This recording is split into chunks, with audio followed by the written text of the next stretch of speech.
I remember one of my buddies told me that I had to watch this one particular episode of the show Paranormal Witness. It's a show on Sci-Fi Network. They take people who have first-hand encounters with something paranormal and they make it into a TV show. And I was directed to watch one episode in their first season called The Poltergeist. And when I tuned in to watch it, I was ready to turn it off. It just sounded like every other haunting that's ever happened. Family moves into house. They think it's great. Suddenly they hear banging on the walls, and all of a sudden demons are attacking them. This story starts the same way. However, they took a whole bunch of pictures, and they have a whole bunch of videos, and even if all of it is a hoax, it's terrifying. I remember watching it and having to pause it. I was shook up. I didn't want to finish the episode. I thought I would pay homage to, in my opinion, one of, if not the single scariest episode of Paranormal Witness or any paranormal show I've ever seen, and I would retell that story on my channel. And so that's what I'm going to do today. But before we get into today's story, if you're a fan of the strange, dark, and mysterious delivered in story format, then you've come to the right place, because that's all I do, and I upload 3, 4, even 5 times every week. So if that's of interest to you, I would encourage you to sneak into the bathroom the next time the like button is taking a shower and steal their towel and their clothes and then run away. Also, please subscribe to my channel and turn on all notifications so you don't miss any of my weekly uploads. All right, let's get into today's story.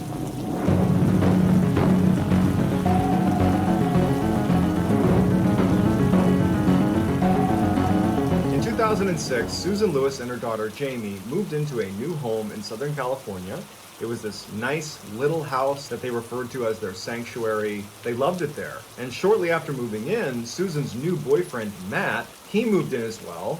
Matt and Jamie got along great. Also, Matt had a daughter named Marie, who was the same age as Jamie. And so those two got along great. Susan and Matt are getting along great. One happy family living in this beautiful little home that they call their sanctuary. I mean, it's a charmed life. Everything would change when the peanut butter spilled. A few weeks after moving in, it's this beautiful summer day, and Matt and Jamie and Marie are all outside goofing around in the pool, and Susan steps away from them to go into the house to make lunch for the group. Susan goes into the kitchen, and she sees on the counter that a peanut butter jar had its lid off and had been turned on its side. And oddly enough, the peanut butter seemed to be running out of the jar like it had been melted. It was like in a liquid state, pouring out of the jar and had gone all over the ground. She felt the temperature in the air and it wasn't very hot. So she figures one of the kids must have come in here and for whatever reason, microwaved the peanut butter and then dumped it on the counter. And so she reflexively turns around. She's like, Jamie, her daughter, Jamie, get in here. Jamie comes inside and she's like, what, Mom? And she's like, did you do this? And Jamie would say that she literally laughed at her mom. Like, why would I do that? And her mom's like, well, I don't know. Do you know if Marie did this? And she's like, no, we've been outside. So she shoos her daughter away and she calls in Marie. And Marie, too, is like, no, I didn't touch the peanut butter. Susan ultimately just kind of says, okay, the kids don't want to own up to it. It's a great day today. I'm not going to let this ruin it. And so she's kind of rationalizing what's going on. She's thinking, okay, one of the kids must have knocked it over without meaning to, and maybe it was warmer in here and I just didn't realize it and it melted. Any number of things could have been the reason for this, but I just don't care. After cleaning up the peanut butter, Susan leaves the house and they, all 4 of them, spend the rest of the day goofing around outside near the pool.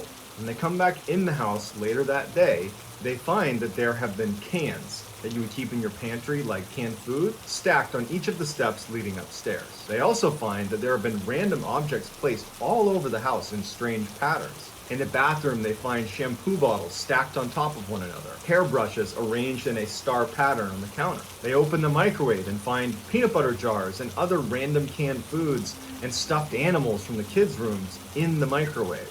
The cleaning materials underneath the sink had been pulled out and arranged in a height line from shortest to tallest on the kitchen floor. Also, there were just strange liquids all over the walls. It looked like maybe ketchup or other sauces. They couldn't really tell what it was, but it was sprayed all over the house. There was shampoo on the walls and soap on the walls. And so when Susan and Matt and the girls go inside, they think that someone's invaded their house. So they run back out again. They're kind of looking around the property, wondering what they should do. And no one's come near their property, and they would have seen someone come to their property. So they start filming it. They go in and they film what's going on. That's why we have all these pictures. And they have no idea what to make of this. Matt believes it's Jamie, so not his biological daughter. Susan believes it's his daughter, Marie, and it starts this awful conflict between Matt and Susan. This would be the start of what would turn out to be a major fracture in this family, because it just continued to grow. You got to put yourself in their position. If you're Matt or Susan, you don't want this to be anything other than one of the kids did this. If it's not one of the kids, it means you had an intruder in your home. If it's not an intruder, then what caused it? They believe that the other child is doing this. They believed it so much that they did not see reason, but more than that, it would keep Matt and Susan from handling this the way I think anyone should have, which is get the police involved. They don't.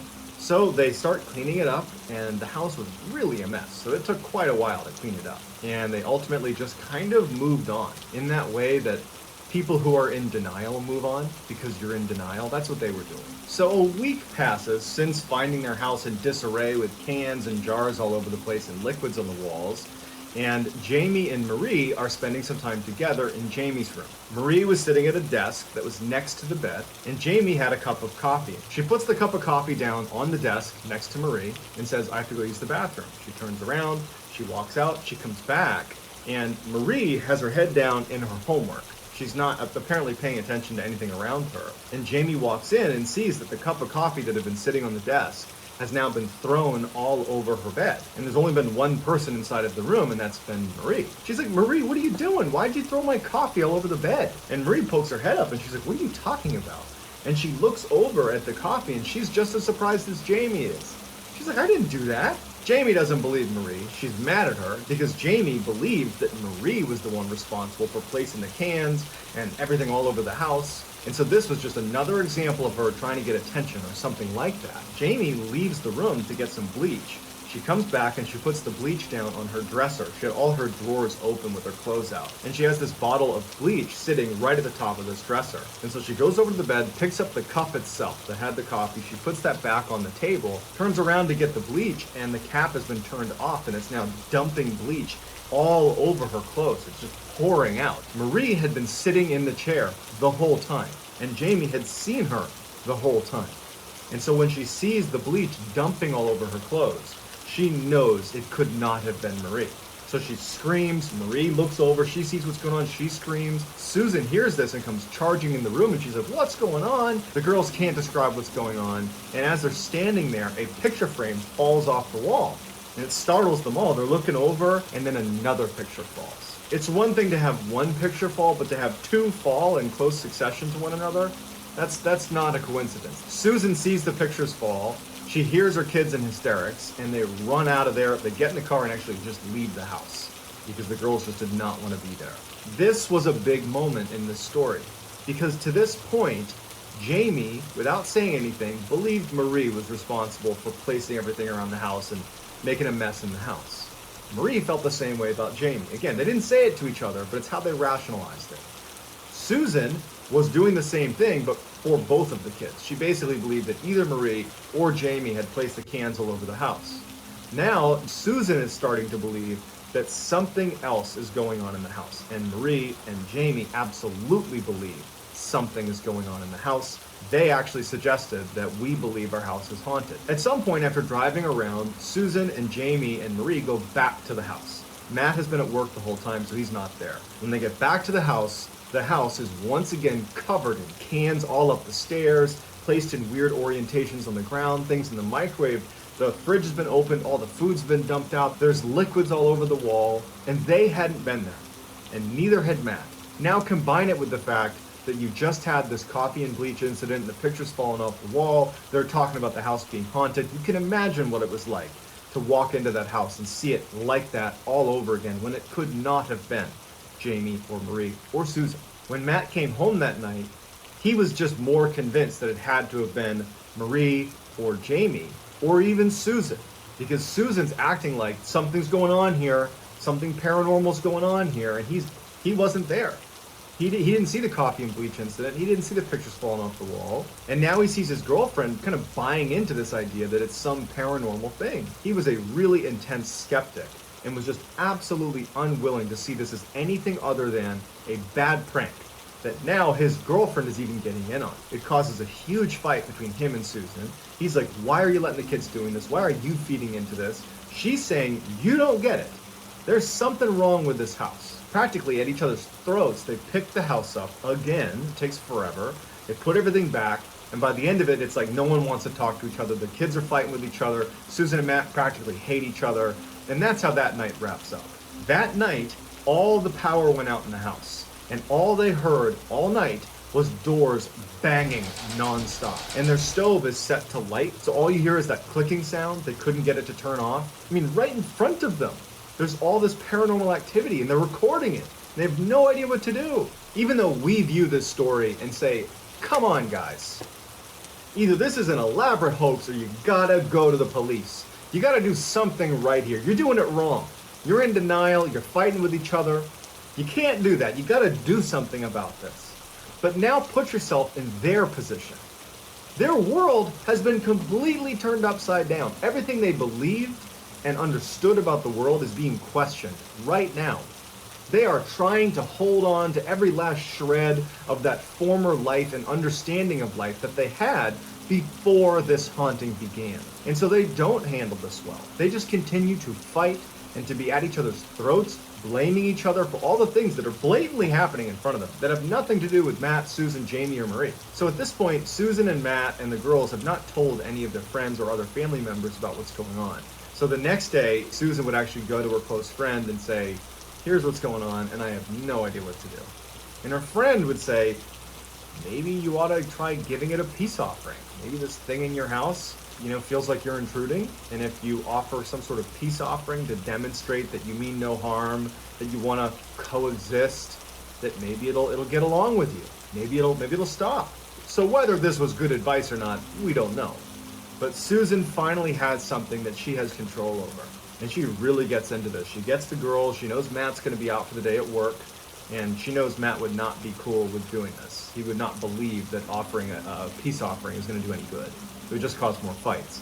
And so she saw this window of time to take the girls and do this peace offering. She had this little figurine. It was a cat figurine. Susan loved cats, and she figured that a cat represented something she loved. And so it would be the perfect kind of deliberate, intentional offering showing that she means no harm, they mean no harm. Let's kind of call a truce here. And she puts candles on this table, and she puts the cat right in the middle, and she doesn't know what to say or how to do it. And the girls are just sitting there like, what's happening here? And Susan just kind of says, please accept this gift.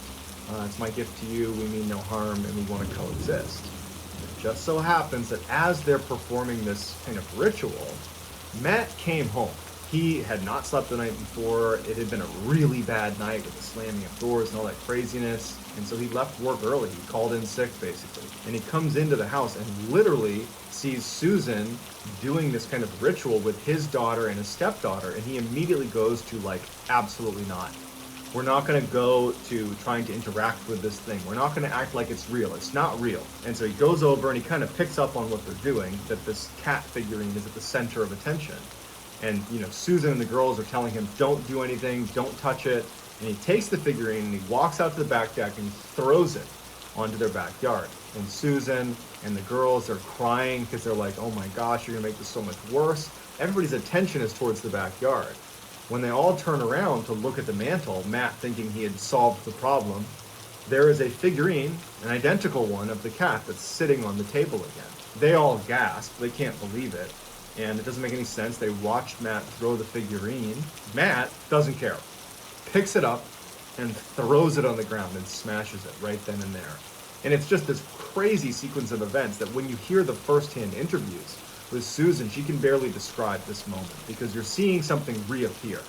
And then Matt is destroying it. It's like a very deliberate, aggressive act towards this thing in the house. The very opposite of what it was meant to do. And Susan would say that she knew they were going to go through hell for that. That night, after everybody finally fell asleep, Jamie wakes up in the middle of the night and goes down into the kitchen to get a snack. When she goes in there, she sees written all over the walls, everywhere, is the word cat. Everywhere. And she immediately runs upstairs. She gets her mom, she gets Matt and Marie. Everybody sees that there's this word cat written everywhere. Matt looks at Jamie and says, you're the one that found this. You did this. Susan comes to defend Jamie and says, you're the one, Matt, that smashed the cat figurine. There's no wonder this is happening. And so this horrible fight happens where they aren't seeing what's actually going on. They're just seeing red and fighting with each other. Meanwhile, they're blatantly being haunted. In addition to cat being written everywhere, the house had been completely ransacked. I mean, everything's been dumped out of drawers. Everywhere that you could make a mess, there had been a mess made. And no one woke up to it. They were all in bed. No one woke up to this much of a mess. It didn't make any sense. They start cleaning up this horrible mess. And as they move some things aside in the kitchen, they find what looks to be a huge footprint.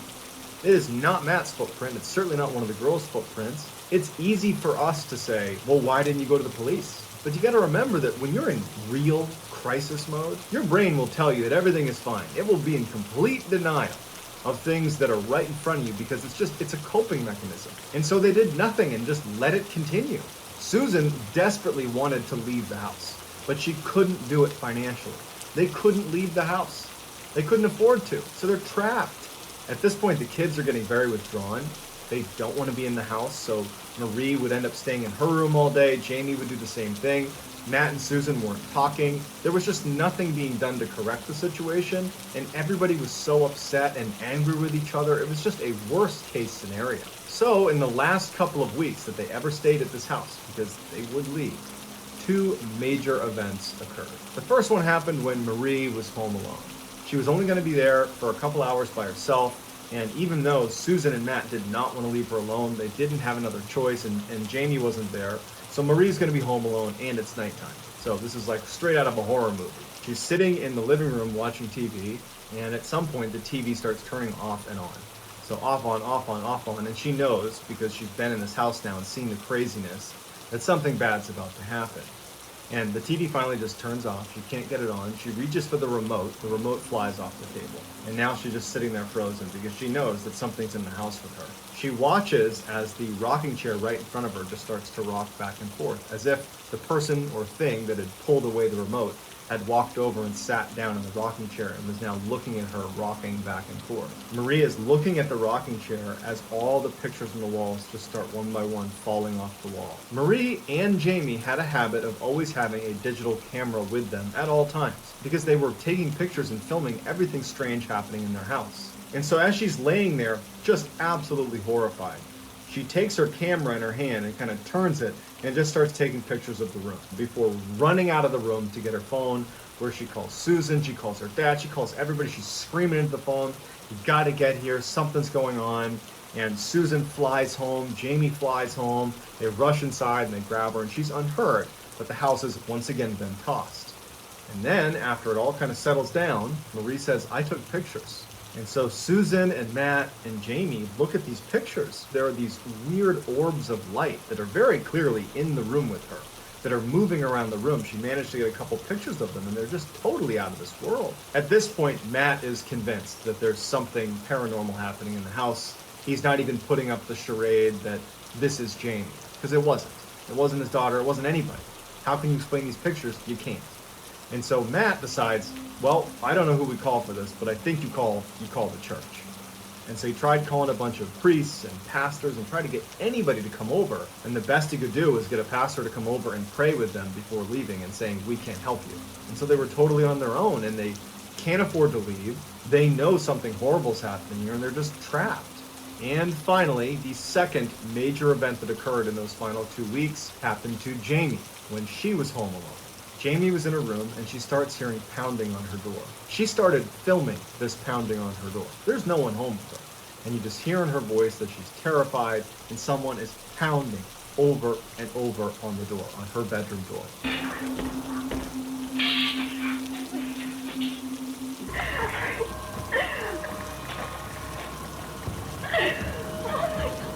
And at some point she knows she has to go into the hall. And so she goes over to the door, she's building the strength to reach down and open the door, and as soon as her hand would go near the doorknob, the pounding on the other side of the door would stop. Like it knew she was about to come out into the hall. And so she didn't open the door, and she went back onto her bed, and she just sat there in the fetal position for 3 hours, listening to something smashing nonstop into the door. At some point the banging stops. And after a few minutes of the banging being done, she thinks this is her chance to escape the house. She opens the door, and there's no one there.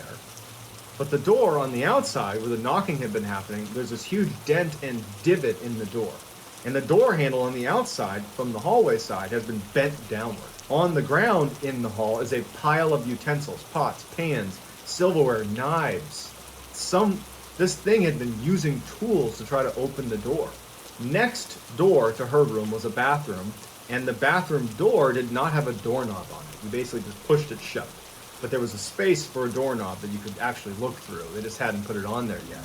And she noticed in the bathroom that the light was flickering. And she thought, I think it's in there. And she decides she's going to try to trap this thing. So she goes to her desk where she had some string.